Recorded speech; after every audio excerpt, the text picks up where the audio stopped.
Hi, I'm Matt Robison, Vice President of Government Affairs for the Oklahoma Association Realtors. And I'm Stephanie Carter, Manager of Government Affairs and RPAC.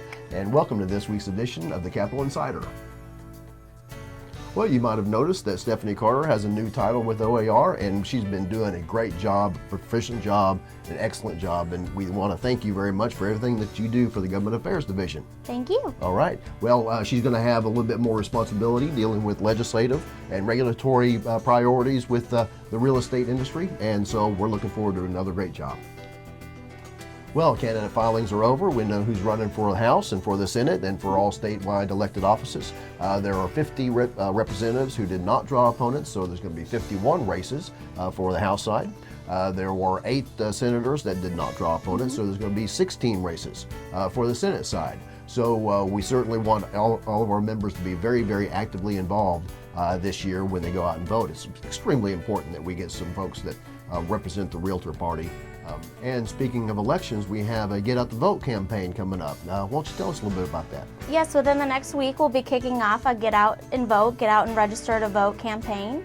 And we want all of our membership to be registered. We want them to go vote. This year, like Matt said, we have a lot of candidate changes and a lot of election changes, and we need our membership to show their realtor pride and get out there and vote. It is so important that you are active in the elections because we need to make sure that the people that support us are in those seats when when they're passing and beating and defeating legislation. Exactly. No question about it.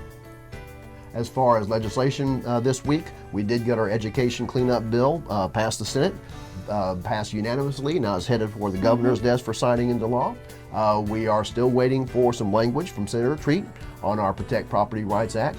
And that, of course, is going to be extremely vitally important because you all are going to be receiving a call for action, and you really need to contact your legislator next week when that call for action comes. It's vitally important that you do so.